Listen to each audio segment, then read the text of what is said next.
Buenas tardes a todos.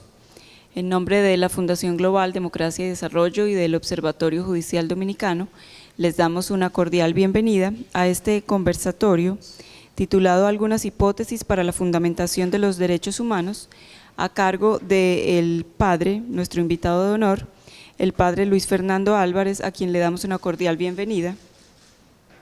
El padre se desempeña actualmente como vicerrector de Extensión y Relaciones Interinstitucionales de la Pontificia Universidad Javeriana en Bogotá.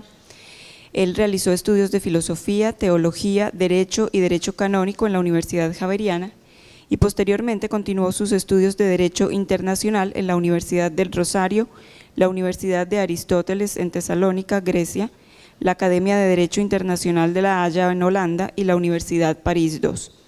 Es profesor titular de la Facultad de Ciencias Jurídicas, presidente de la Asociación Mundial de la Escuela de Derecho de las Universidades regentadas por los jesuitas, presidente de la CEDAL, que es el Comité para el Estudio y Difusión de Derecho en América Latina, y dentro de sus publicaciones tenemos los libros Derecho Internacional Público, Historia del Derecho Internacional, Un Nuevo Orden Internacional, Derecho Internacional Privado, la legislación civil en el Antiguo Testamento y retrospectiva y prospectivas del derecho de la competencia en América Latina.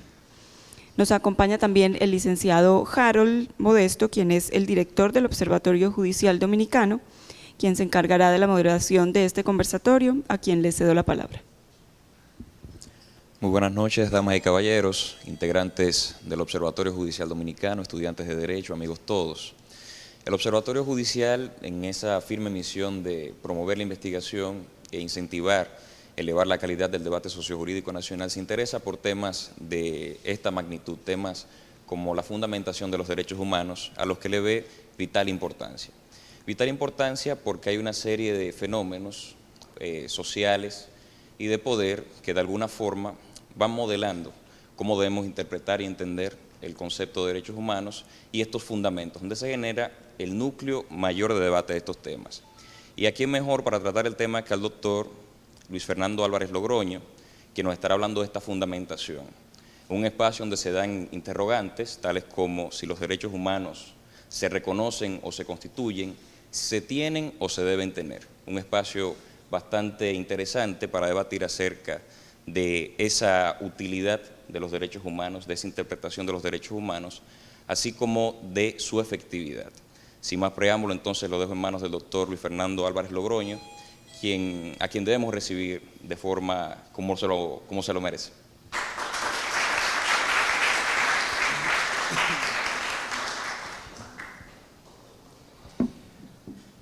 Muy buenos días, en nombre del Cuerpo Directivo de la Universidad Javeriana, un cordial saludo para todos. Es para mí un inmenso honor estar en medio de ustedes.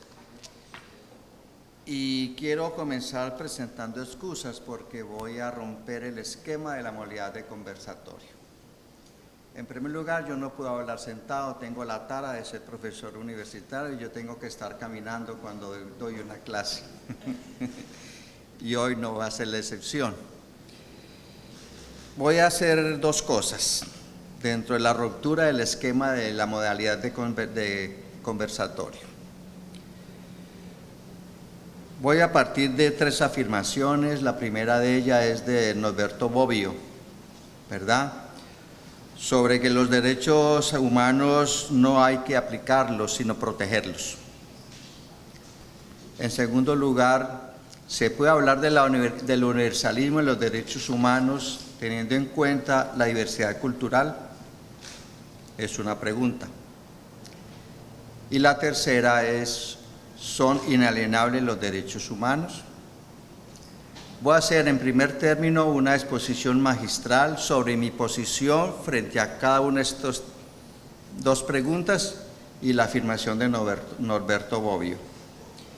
Cuando yo termine mi disertación, voy a presentarles con relación a la afirmación de Norberto Bobbio 13 hipótesis, ¿verdad?, algunas de ellas en forma de interrogante que yo espero resolverlas con ustedes o que ustedes mismos las resuelvan.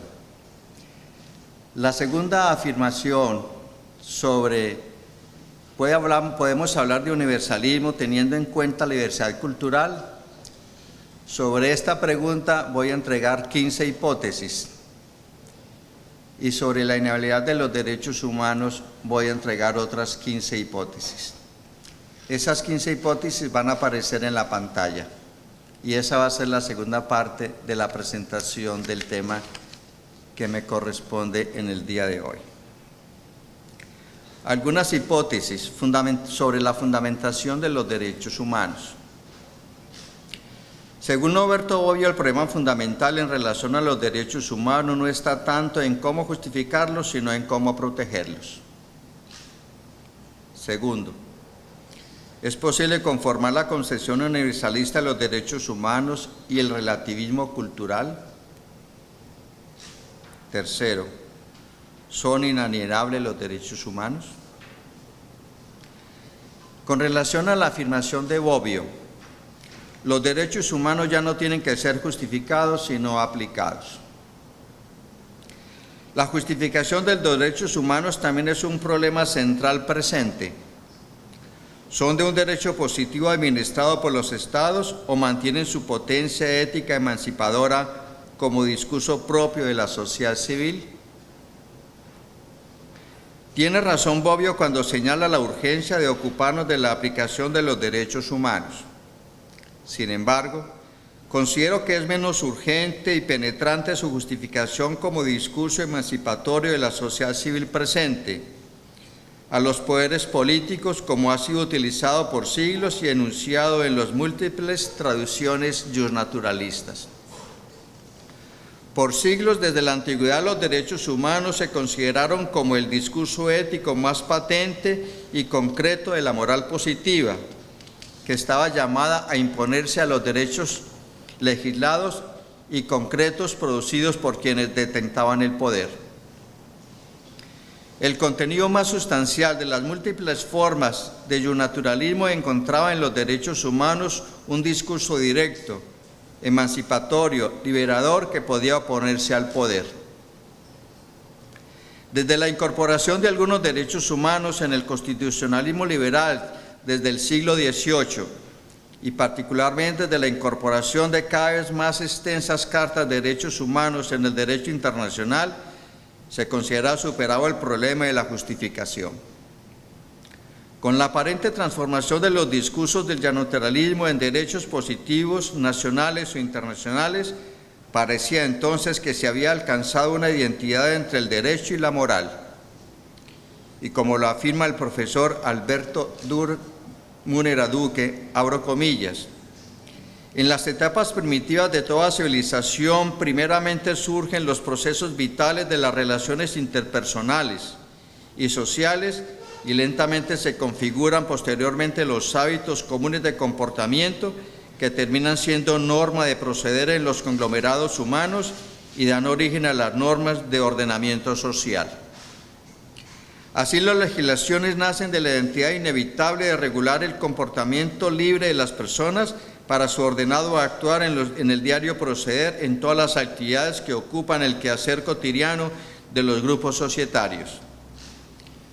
Y continúa afirmando el profesor Munera-Duque, si es verdad esta breve descripción del surgimiento de las primeras legislaciones que a su vez darán paso al estudio y aplicación de las mismas por parte de las personas que en la sociedad prestan el servicio de sistematizar y ordenar el comportamiento social y de contribuir con su sabiduría a que la sociedad proceda adecuadamente en beneficio del bien común, podemos decir que de las costumbres va surgiendo el ordenamiento jurídico cuando de ellas brota lo que después se considera ser el derecho de personas y grupos humanos. El jus que dará paso a la jurisprudencia y a la práctica de la justicia como parámetro de regulación social. Hasta aquí el profesor Munera-Duque. Durante las convulsas décadas posteriores a la suscripción de la Declaración Universal de los Derechos Humanos, al finalizar la Segunda Guerra Mundial, los Estados Unidos tuvieron la convicción de poder construir un gobierno universal basado en el control de las Naciones Unidas y en la identificación de su propia Constitución liberal con las bases fundamentales del nuevo derecho universal. Con la caída del muro de Berlín y la desintegración de la Unión Soviética, el discurso triunfante de los Estados Unidos como única potencia mundial introdujo una nueva utilización de los discursos humanistas, identificándose a sí mismo como los guardianes de un orden que semejaba ser indisputado: mercado, democracia y la aplicación de un nuevo derecho universal, el del derecho internacional de los derechos humanos. Los movimientos contra el colonialismo europeo en África, los movimientos de emancipación en el Asia contra la Unión Soviética y el activismo político que constataba el dominio de los Estados Unidos sobre América Latina propusieron una utilización distinta de los derechos humanos en su clave más tradicional de contestación a los poderes establecidos. El movimiento de los países no alineados y sus redes políticas congregadas en la Asamblea de las Naciones Unidas orientaron el discurso liberal de los derechos humanos hacia nuevas preocupaciones que buscaban reflejar el problema de pobreza, hambruna y violencia en el mundo. Fue así como la justificación de los derechos humanos en una época de universalismos militares y estratégicos entró más bien en un fuerte debate sobre su verdadero alcance de la universalidad cultural, de clase, etnia y de raza. Y al mismo tiempo se criticaron los derechos humanos como portadores de ideologías de progreso que explican la historia como una escalera que deben recorrer todos los pueblos en un proceso de homogenización en torno a una idea restringida de civilización. Pareciera entonces que el discurso de los derechos humanos tiene una potencia ética que se resiste a ser modificado e institucionalizado en el derecho positivo, particularmente cuando el derecho moderno de la globalización se entiende así de manera automática como derecho de los Estados. Y estos debates sobre la apropiación de los derechos humanos y la justificación de los alcances se reflejan de manera patente en los debates contemporáneos sobre las fuentes del derecho internacional. Mientras el derecho internacional tradicional se resuelve en la enunciación que hace el Estatuto de la Corte Internacional de Justicia, el discurso de los derechos humanos circula por múltiples caminos que reflejan la sociedad contemporánea. Solo hace 50 años resultaba indispensable el peso normativo que llegarían a adquirir en la construcción del derecho internacional las personas, las organizaciones no gubernamentales, los movimientos de protesta, los pueblos indígenas, los indignados e incluso las empresas y los sindicatos. Si el destino de los derechos humanos es una positivización para ponerlos al servicio de los órdenes estatales o de la policía del mundo, habrían perdido su sentido ético defendido desde la antigüedad.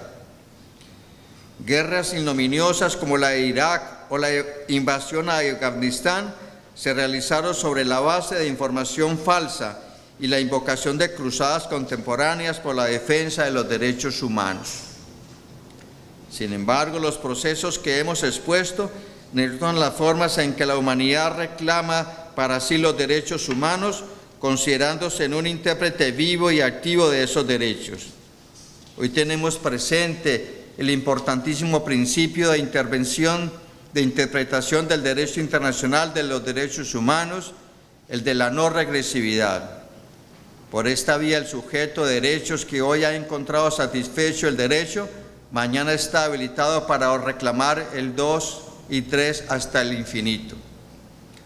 Los jóvenes latinoamericanos que llegaron a la universidad en 2012 ignoran por completo que detrás de su presencia en las aulas como fantásticos grupos multiétnicos y con mayor presencia de mujeres que los hombres, yacen feroces luchas de la sociedad civil organizada que ellos tienen el privilegio de haber olvidado.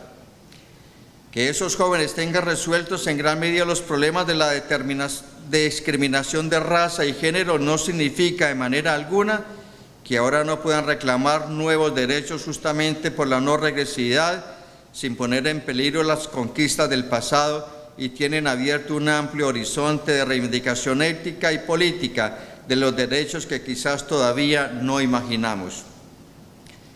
Y esos jóvenes, así como cualquier miembro de la sociedad civil universal, llámense argentinos, chilenos, dominicanos, uruguayos, venezolanos, brasileños o franceses, alemanes o rusos, encontrarán en los derechos humanos un campo abierto para la justificación de sus crecientes demandas y su materialización a través de la vinculación de las obligaciones de cada uno de estos estados. Si bien estoy de acuerdo con la afirmación de Bobbio sobre la trascendencia de la garantía del cumplimiento de los derechos humanos, problema central del mundo contemporáneo, espero haber demostrado con las anteriores palabras la justificación de los derechos humanos, cuáles demandas se deben representar y cuáles los sujetos que pueden enunciarse e inventar. Sigue siendo un problema de viva actualidad. Segunda parte. ¿Es posible conformar la concepción universalista de los derechos humanos y el relativismo cultural? Abro comillas. Podemos aprender de las diversas culturas en el marco de una perspectiva pluralista y recibir de ellas lecciones de la humanidad que permitan profundizar el respeto por los derechos humanos. Las normas universales de derechos humanos están arraigadas en muchas culturas. Informe de la Secretaría de las Naciones Unidas, Declaración sobre Derechos Humanos aprobada en Bangkok en 1993.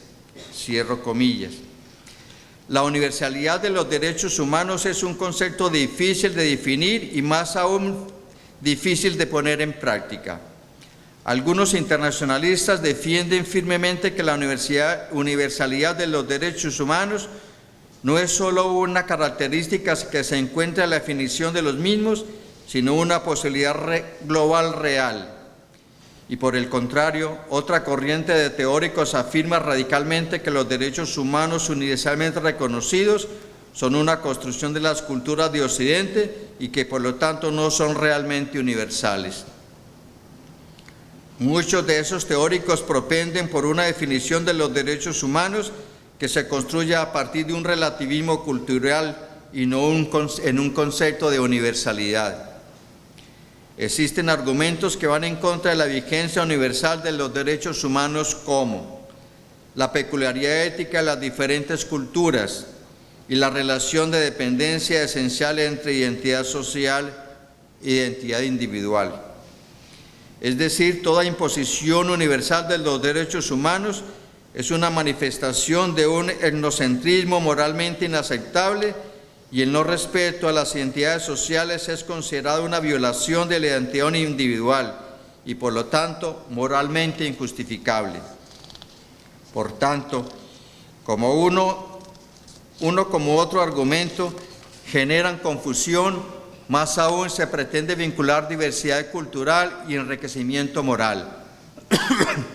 Un ejemplo de esta confusión señala el texto de una carta del lector dirigida al New York Times el 24 de noviembre de 1993, en la que se intentaba defender la circuncisión femenina afirmando, abro comillas, sin embargo, desde el punto de vista africano, la práctica puede servir como una afirmación del valor de la mujer en una sociedad tradicional.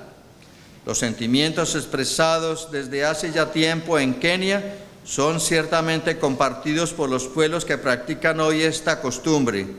Exigir el cambio de una tradición esencial para muchos africanos y árabes es el colmo del etnocentrismo. Cierro comillas. Y la Organización Mundial de la Salud ha presentado un informe en el cual se afirma que unos 70 millones de mujeres padecen la aplicación de este punto de vista cultural con gravísimas consecuencias orgánicas y psíquicas. Y aún hoy no podemos ignorar que curiosamente la tradición esencial tiene vigencia. Abro comillas. En comunidades en las que la gente se ve enfrentada con el hambre, la enfermedad, el exceso de trabajo y la falta de agua potable. En tales condiciones una mujer no circuncidada es estigmatizada y no encuentra marido al que ayuda a aplicar la paradoja de las víctimas de la práctica sean también sus más fuertes defensores. Difícilmente pueden no serlo. En el mejor de los casos, la gente es renuente a continuar la tradición y a adoptar una posición independiente a fin de no perder la aprobación social. Cierro comillas. Y como sostiene Ernesto Garzón Valdés, abro comillas, la confusión entre diversidad cultural y enriquecimiento moral inmuniza a toda cultura frente a cualquier tipo de crítica moral, tanto externa como interna, ya que esta sería o bien expresión de arrogancia etnocéntrica o debería ser evitada por razones prudenciales de supervivencia. Cierro comillas. Y con relación al desconcierto existente entre identidad personal y social, en 1947, el Comité Ejecutivo de la Asociación Antropológica Americana presentó a la Comisión de Derechos Humanos de la ONU, que estaba redactando lo que después sería la Declaración Universal de los Derechos Humanos, aprobado en 1948, un extenso documento en el que, entre otras cosas, sostenía, abro comillas, si la esencia de la aclaración ha de ser un enunciado en el cual se subyace el derecho del individuo a desarrollar su personalidad al máximo, entonces tiene que basarse en un reconocimiento del hecho de que la personalidad del individuo puede desarrollarse solo en términos de la cultura de su sociedad. El individuo desenvuelve su personalidad a través de la cultura. Por lo tanto, el respeto de sus diferencias individuales implica un respeto de las diferencias culturales. Cierro comillas. La característica fundamental de los derechos humanos frente a otros posibles derechos es la de su universalidad, gracias a las cuales no solo se atribuyen de derecho a todos, sino que también se pueden exigir por ello su cumplimiento de hecho a todos. Existen sí derechos humanos de carácter restringido, como los derechos de casta, derechos de estatus, derechos de clase, pero la característica fundamental de los derechos humanos frente a los anteriores derechos es su universalidad. Y es por esta característica que no solo se atribuyen de derecho a todos, sino que también se pueden exigir por ello su cumplimiento de hecho a todos. La anterior referencia puede ser considerada como la clara expresión de la tesis que sostienen una vinculación esencial entre dignidad individual e entidad social. Al respecto, Michael Sandel ha afirmado, abro comillas, decir que los miembros de una sociedad están ligados por un sentido de comunidad no es decir simplemente que un gran número de ellos profesan sentimientos comunitarios y persiguen objetivos comunitarios, sino más bien que conciben su identidad como definida de alguna medida por la comunidad de la cual forman parte. Para ello, la comunidad describe no solo lo que poseen como ciudadanos, sino lo que son, con una relación que eligen, un vínculo que descubren, con un mero atributo, sino un elemento constitutivo de su identidad. Cierro comillas. Debemos pretender defender, o personalmente así lo considero como profesor de Derecho Internacional, una reconciliación de ambos conceptos. Es decir, establecer que los derechos humanos son universales y que dentro de dicha universalidad hay cabida para el relativismo cultural. Más aún, para garantizar la universalidad misma de los derechos humanos, se hace indispensable que se observen todas las particularidades de cada cultura. Desde el denominado renacimiento étnico, se ha insistido en la prioridad de los derechos culturales de las minorías y en el equívoco de tratar a la gente con prescindencia de su vinculación esencial con determinados grupos étnicos o como si fuesen personas portadoras de derechos y desvinculadas de esas tradiciones. La universalidad de los derechos humanos es uno de los elementos característicos del contenido de la Declaración Universal de los Derechos Humanos. Si bien este instrumento fue desarrollado en el marco de las Naciones Unidas, altamente cuestionado por las grandes potencias de Occidente, los derechos contenidos en el instrumento reflejan una gran diversidad. En su articulado se encuentra una combinación única de los derechos de distinta naturaleza. Por una parte, consagra derechos de corte tradicional, pero igualmente derechos de carácter cultural, económico y social.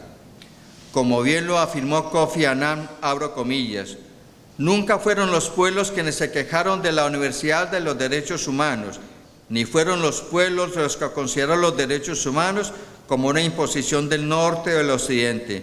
A menudo fueron sus líderes quienes así lo consideraron, cierro comillas. La Universidad de los Derechos Humanos, a mi parecer, se ha malentendido como sinónimo de uniformidad y se ha entendido que la universidad está sujeta al prerequisito de un consenso internacional. Sin embargo, la Universidad de los Derechos Humanos no se debería a la construcción y o codificación de los mismos por parte de los Estados, sean estos constitucionales o tratados internacionales, sino en la naturaleza misma de la persona humana. Aquellos que propenden por una definición de los derechos humanos desde el relativismo cultural como antagonismo de la universalidad, proponen una consagración de los derechos humanos diferenciada conforme a aspectos culturales, desconociendo que los derechos humanos, para ser aplicados y realmente alcanzados, hacen indispensable dicha diferenciación y particularización cultural. Dicho ejercicio no niega de manera alguna la Universidad de los Derechos Humanos, sino que por el contrario garantizan que sean implementados a un nivel global. El relativismo cultural, a la luz de la interpretación contemporánea, pareciera basarse en dos factores. Por un lado, un discurso político generalmente de contenido revolucionario y por otro lado, el Islam.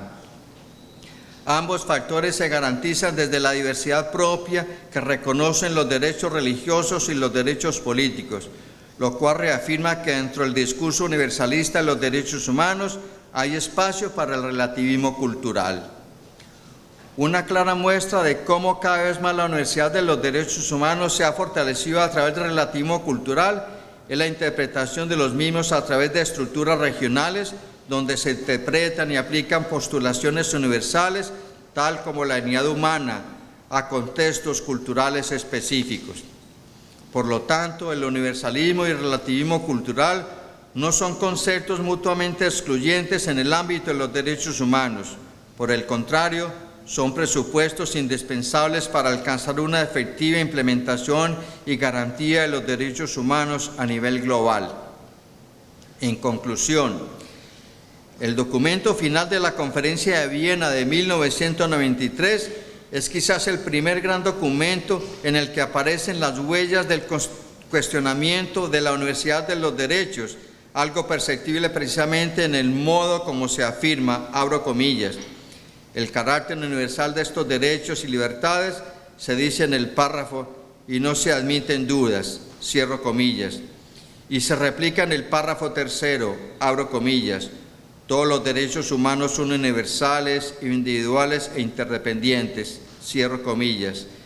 Pero en el mismo párrafo se adivina que no está resultando fácil conjugar la universalidad de la igualdad abstracta, pero se concreta en contenidos precisos con las particularidades de las diferencias culturales concretas que aumentan por ser reconocidas, el pedirse a la vez defensa de esta y respeto de los derechos implicados en aquella. Abro comillas. Debe tener en cuenta la importancia de las particularidades racionales y no racionales, así como los diversos patrimonios históricos, culturales y religiosos. Cierro comillas. Pero los Estados tienen el deber, sean cuales fueren sus sistemas políticos, económicos y culturales, de proponer y proteger todos los derechos humanos y las libertades fundamentales. Último punto, el principio de la inalienabilidad de los derechos humanos. Con frecuencia los principios jurídicos aparecen ante nosotros como si fueran autorreferenciales obvios, en fin, aparecen como simples tautologías. Cuando así aparecen los principios, se van convirtiendo en fórmulas vacías que los profesores enseñan, que los estudiantes repiten sin comprender su significado, sin aprender su sentido.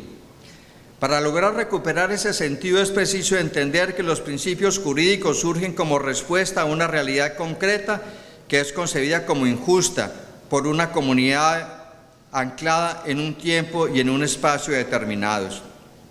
Leamos la Declaración de los Derechos del Hombre y del Ciudadano del 26 de agosto de 1789. Abro comillas. Los representantes del pueblo francés constituidos en la Asamblea Nacional, considerando que la ignorancia el olvido o el menosprecio de los derechos del hombre son las únicas causas de las calamidades públicas y de la corrupción de los gobiernos. Han resuelto exponer en una declaración solemne los derechos naturales, inalienables y sagrados del hombre. Cierro comillas. Y la Declaración Universal de los Derechos Humanos, adoptada y proclamada por la Asamblea General en su resolución 277A del 10 de diciembre de 1948, podemos leer una proclama análogo, abro comillas: considerando que la libertad, la justicia y la paz en el mundo tienen por base el reconocimiento de la dignidad intrínseca y de los derechos iguales e inalienables de todos los miembros de la familia humana, y considerando que el desconocimiento y el menosprecio de los derechos humanos han obligado a actos de barbarie ultrajantes para la conciencia de la humanidad. Cierro comillas. Las dos declaraciones son posteriores a eventos concretos en los que agentes poderosos de la sociedad han usado la fuerza para gobernar bajo una lógica de consentimiento de determinados miembros de la sociedad y de sustracción de sus derechos fundamentales. Es en los contextos de transgresión, corrupción y desequilibrio en los que las comunidades humanas proclaman y defienden una declaración de principios, y uno se reafirma en las dos declaraciones, es el principio de la inalienabilidad de los derechos. Es un principio básico, pues el poderoso en los mencionados contextos de transgresión a través de su fuerza intenta coaccionar a quienes pretenden someter que estos renuncien a sus derechos, profundizando así la corrupción. El poderoso siempre justifica su oferta. Puede ofrecer el bienestar de la mayoría, puede ofrecer seguridad, puede ofrecer la realización de un bien mayor. En fin, el poderoso siempre ofrece el cielo y la tierra cuando intenta alienar o sustraer los derechos de las personas. En razón de esto, las comunidades se levantan y en un vigoroso grito establecen: ni por todo el mundo, ni por todo el oro del mundo enajenaré mis derechos. En Colombia, por ejemplo, el artículo 5 de nuestra Constitución también consagra el principio de inalienabilidad de los derechos. En esta podemos leer, abro comillas: el Estado reconoce sin discriminación alguna la primacía de los derechos inalienables de la persona.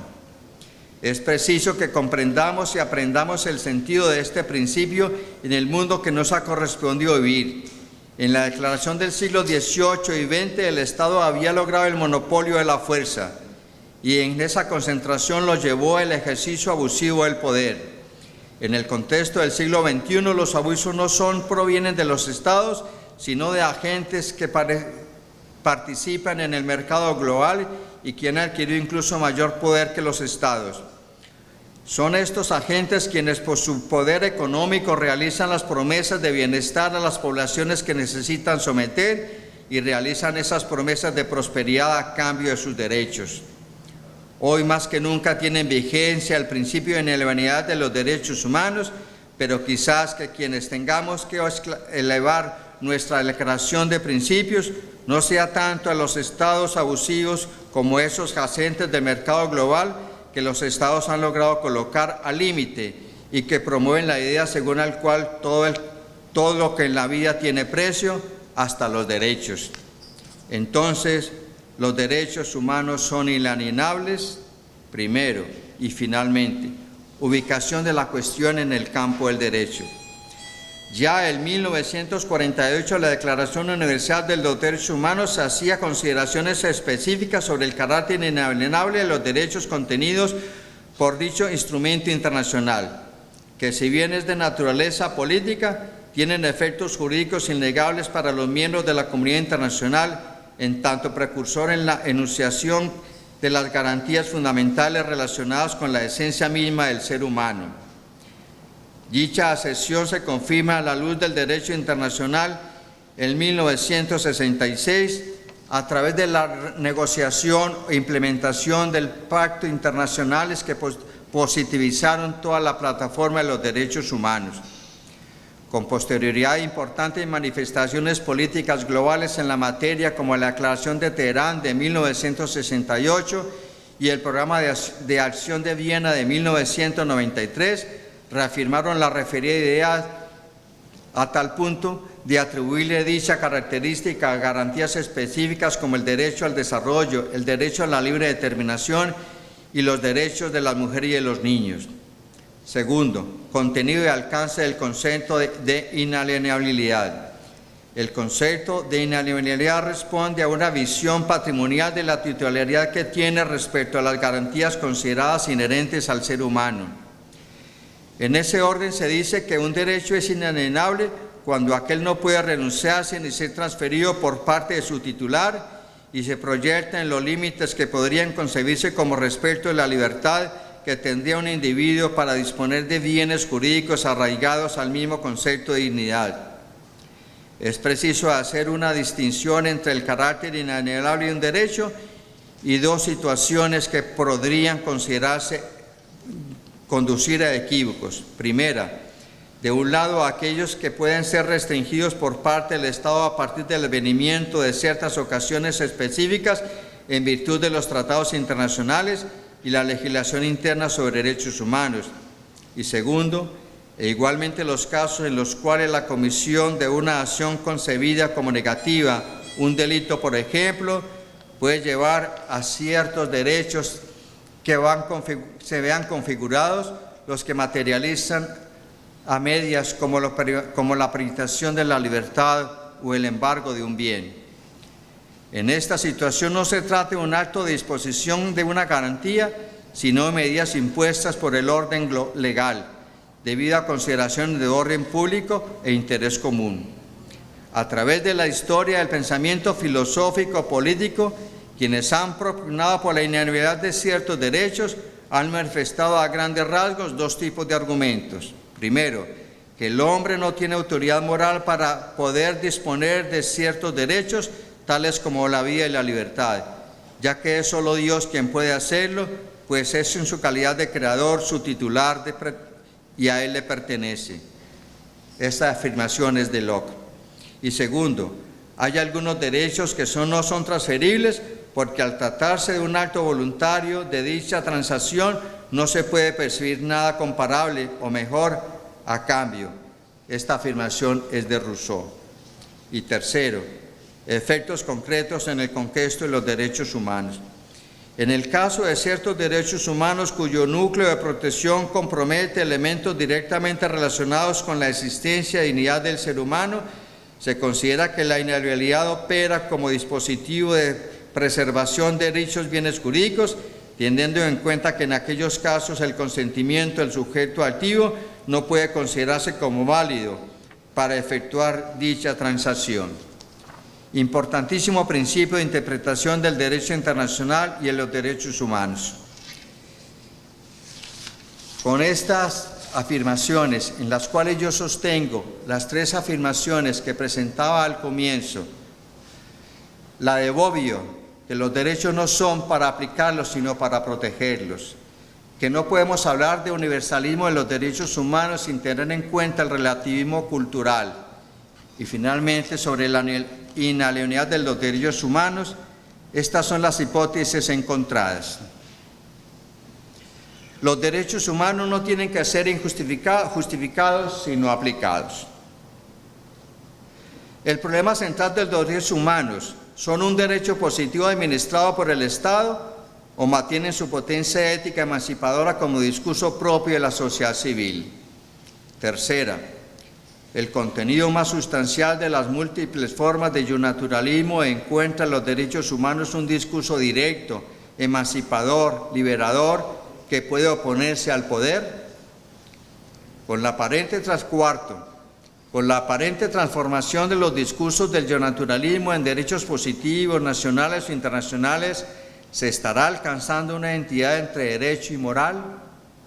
Quinto, ¿puede construirse un gobierno universal basado en el control de las Naciones Unidas y en la identificación de su propia Constitución liberal con bases fundamentales en un derecho universal? Sexto, el movimiento de los países no alineados y sus redes políticas congregadas en las asambleas de las Naciones Unidas están orientando un discurso liberal de los derechos humanos hacia nuevas preocupaciones para reflejar los problemas de pobreza, hambruna y violencia en el mundo? 7. La justificación de los derechos humanos en una época de universalismos militares y estratégicos no está más bien en un fuerte debate sobre los verdaderos alcances de la universalidad cultural, de clase, etnia y de raza. 8. El discurso de los derechos humanos tiene una potencia ética que se resiste a ser clasificados e institucionalizados. 9. Los debates sobre la apropiación de los derechos humanos y la justificación de los alcances se están reflejando de manera patente en los debates contemporáneos sobre el derecho internacional. 10. Mientras el derecho internacional tradicional se resuelve en la enumeración que hace el Estatuto de la Corte Internacional de Justicia en el artículo 38, el discurso de los derechos humanos circula por múltiples caminos que refleja la sociedad contemporánea. Ustedes saben bien, particularmente los abogados, que el artículo 38 del Estatuto de la Corte consagra las fuentes del derecho internacional. 11. Hace 50 años resultaba impensable que el peso normativo que llegaría a adquirir en la creación del derecho internacional las personas, las organizaciones no gubernamentales, los movimientos de protesta, los pueblos indígenas, los indignados e incluso las empresas y los sindicatos. 12. Es fundamental tener presente el importantísimo principio de interpretación del derecho internacional de los derechos humanos, el de la no regresividad. Y finalmente, con relación a la afirmación de Bobbio, si bien podemos estar de acuerdo con la afirmación de Bobbio sobre la trascendencia de la garantía y el cumplimiento de derechos humanos, problema central del mundo contemporáneo, es necesario demostrar que la justificación de los derechos humanos, cuáles demandas se deben representar y cuáles son los sujetos los que pueden enunciar o declarar, sigue siendo lo anterior un problema palpitante de actualidad en el contexto de los derechos humanos. Y con relación al universalismo y el relativismo cultural, primero, argumentos en contra de la vigencia de la universalidad, la peculiaridad céltica de las diferentes culturas, la relación de dependencia esencial entre identidad social y identidad individual. La protección de los derechos humanos está teniendo en cuenta el relativismo cultural y todo lo que el relativismo cultural implica de raza, religión, profesión, género. Segundo, cuestionamientos a la universalidad de los derechos. ¿Existe diferencia entre derechos naturales y derechos apoyados en la naturaleza humana? Segundo, el concepto de naturaleza humana y el concepto de la propia historia de las declaraciones de los derechos humanos es un concepto específico de la cultura occidental. Entonces, ¿dónde está el universalismo en los derechos humanos? Tercero, nos encontramos realmente en el dilema de derechos universales con uniformidad cultural. Cuarto, las críticas a la fundamentación de la universalidad provienen en general o bien del mundo cultural no occidental que se siente agredido por este, o bien del entorno de la antropología cultural que no solo tiene como estudio las diferencias culturales de los humanos, sino que además tienden a consolidarla como un valor en sí y por lo tanto como algo que debe ser preservado. Y tercera hipótesis, la universalidad de los derechos humanos debe ser defendida desde la siguiente articulación dialéctica: la que toma conciencia crítica de la historicidad de los derechos y con ello de sus contingencias y dependencias contextuales y culturales y por tanto de su apertura al cambio de la pluralidad. La que a pesar de ello y a pesar de formularse en lenguas múltiples y transitorios, afirma un momento de transitoriedad y transculturalidad, desbordando los contextos históricos y culturales precisos, mostrando que lo nuclear de los derechos humanos no es una mera construcción arbitraria, convirtiéndose de ese modo en referente inspirador y crítico de lo que es, la que para medir adecuadamente el horizonte de la universalidad con las particularidades culturales, no solo inevitables, sino particularmente enriquecedoras, busca la universalidad dialógica, convirtiéndose en universalidad de recorrido y a través del diálogo intercultural en un proceso nunca acabado. Y cuarta hipótesis dentro de la universalidad y el pluralismo cultural. La universalidad de los derechos humanos es un concepto difícil de definir y más de poner en práctica. Quinta, la universalidad de los derechos humanos no es solo una característica que se encuentra en la definición de los mismos, sino una posibilidad global real. Sexta hipótesis, los derechos humanos universalmente reconocidos son una construcción de las culturas de Occidente y por lo tanto no son realmente universales. Séptima hipótesis, los derechos humanos son universales y dentro de dicha universalidad existe un espacio para el relativismo cultural. Octava, la universalidad de los derechos humanos es uno de los elementos característicos del contenido de la Declaración de los Derechos del Hombre. Novena, que es una frase de Kofi Annan, nunca fueron los pueblos quienes se quejaron de la universalidad de los derechos humanos, ni fueron los pueblos los que consideraron los derechos humanos como una imposición del norte del occidente. A menudo fueron sus líderes quienes así los consideraron. Y décima, la universalidad de los derechos humanos no se deriva de la construcción o codificación de los mismos por parte de los estados, sea en textos constitucionales o tratados internacionales, sino de la naturaleza misma de las personas. 11. Los que pretenden por una definición de los derechos humanos desde el relativismo cultural como un antagonismo de la universalidad, proponen una consagración de los derechos humanos diferenciada con relación a aspectos culturales, desconociendo que los derechos humanos, para poder ser aplicados y realmente alcanzados, hacen indispensable dicha diferenciación y particularización cultural. 12. Un claro ejemplo del fortalecimiento de la universalidad de los derechos humanos a través del relativismo cultural es la implementación de los mismos a través de estructuras regionales. 13.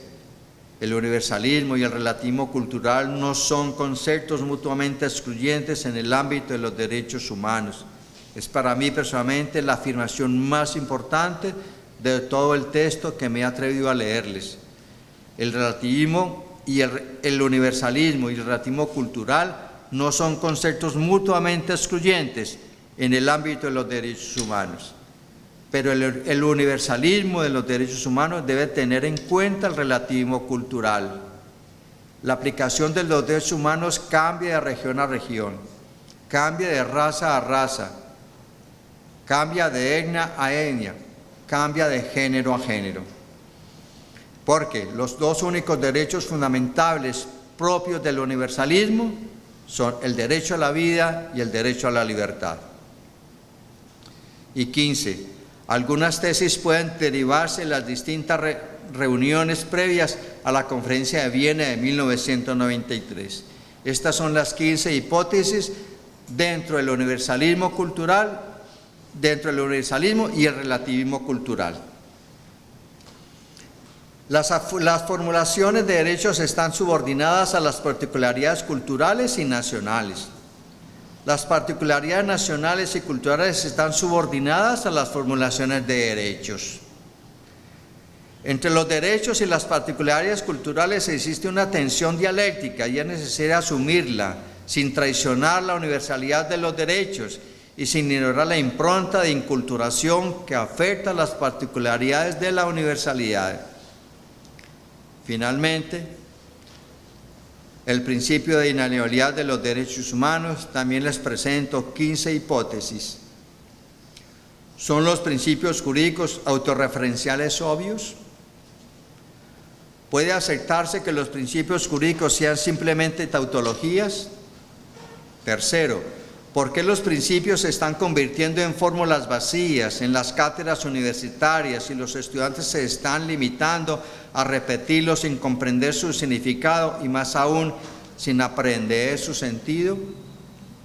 Cuarta hipótesis, Están surgiendo los principios jurídicos como respuesta a una realidad que se presenta como injusta y que puede estar completamente identificada. Quinta hipótesis: la ignorancia, el olvido y el menosprecio de los derechos humanos son las únicas causas de las calamidades públicas y de la corrupción de los gobiernos. Y si ello es cierto, la justicia y la paz en el mundo tienen por base el reconocimiento de la dignidad intrínseca y de los derechos iguales y inalienables. El desconocimiento y el menosprecio de los derechos humanos ha originado actos de barbarie y ultrajes para la comunidad humana. Sexta hipótesis: debe ser solo en los contextos de transgresión, corrupción y desequilibrio en donde las comunidades humanas deben definir, publicar y defender las declaraciones de principios de los derechos humanos. No. 7. Solo quien ostenta el poder puede tener la capacidad de contribuir a defender la dignidad humana. No. La realización de un bienestar para la mayoría, la seguridad de vida a los pueblos y la realización de un bien mayor para las comunidades es exclusiva de quienes ostentan el poder. No. El poderoso siempre ofrece el cielo y la tierra cuando intenta alinear o sustraer los derechos de las personas. Sí.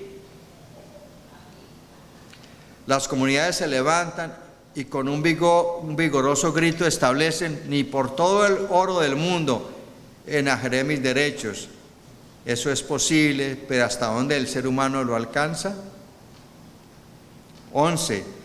Es preciso que comprendamos y aprendamos el sentido de principio de inalienabilidad. 12.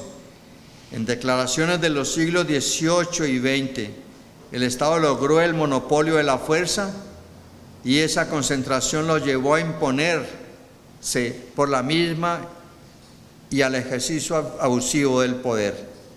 Lamentablemente, sí. Y 13. En el contexto del siglo XXI, los abusos no solo provienen de los estados, sino de los agentes que participan en el mercado global y que han adquirido incluso mayor poder que los estados. Cierto.